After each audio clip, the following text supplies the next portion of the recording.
Hi there, Michelle Roberts with Reignited Real Estate.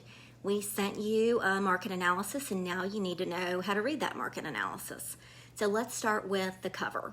On the cover, you'll see a picture of the house we're creating the analysis for, likely your house or a house that you're looking to purchase.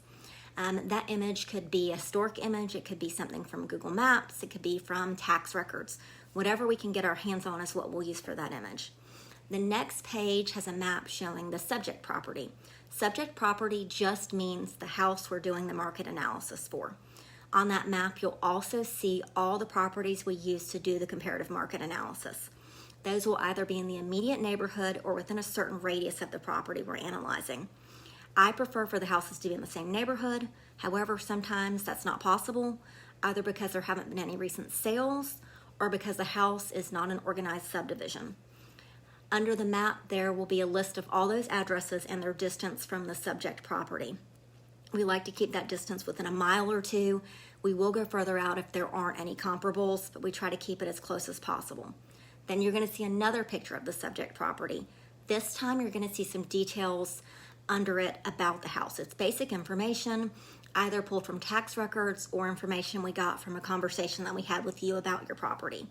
It'll show the address, the number of bedrooms, bathrooms, heated square foot, lot size, and the year built. Please take a look at this and verify the information is correct. If not, let us know so we can adjust your market analysis accordingly. It is not uncommon for tax records to be incorrect. Next, you'll see several pages comparing the subject property to the comparables side by side. This initial analysis has likely been done without the benefit of me touring your house, which is completely fine. I understand that you're not ready for that yet. However, without touring the house, I cannot accurately make adjustments. So you'll notice there are not any adjustments. Those will be added later. After the side-by-side comparisons, there are a couple of graphs. The first graph shows the list and sold prices comparison. There's also a dot that shows any adjustments, but again, we don't have any of those because I have not seen the property and I can't do that accurately. The second graph shows the low, average, median, and high sales prices. Average price means they took all of the comparables, added them together, divided by the number of comparables, and that's the number they came up with. Median is simpler. Median is simply the number in the middle of the data set. So if you took all the prices and listed them from lowest to highest, it would be the number right in the middle. On both of these graphs, you'll see the line with the recommended price. It gives you a visual of where you're going to be in the market if you choose that price. If the number is too high, you'll notice the price is high above the bars on the graph, and we'll talk about that when we meet. We'll talk about the dangers of overpricing. That's something we definitely don't want to do. Anyway, there is also a summary of all the listings by status. The closed listings, that means they've already sold. Pending listings are in the process of closing.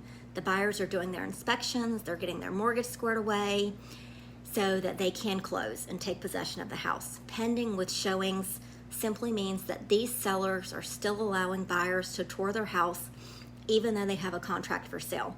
Sometimes these sellers will accept or are even seeking a backup offer. At the bottom of this page, you'll see the overall market analysis unadjusted. This shows the price per square foot. This number is the baseline for how I determine a property's value. It's the easiest way to compare apples to apples.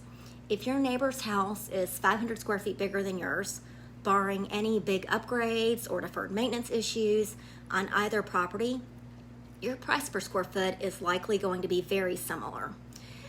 Then you will see the listing price recommendation. You may notice a large variance between the high and low recommendations. We will narrow this down when we see the house. Property, condition, upgrades, and much more go into choosing the correct price in that range. However, your house will likely fall in the range of those two prices somewhere. The last several pages are detailed reports about all of the houses we used to come up with the listing price recommendations. That way you can see what your competition is. And we'll be following up with you shortly to set an appointment to see your property so we can get a more accurate recommendation. In the meantime, if you have any questions, reach out to me or the agent on my team that sent your analysis to you. Thank you so much for the opportunity, and we hope to meet you in person soon.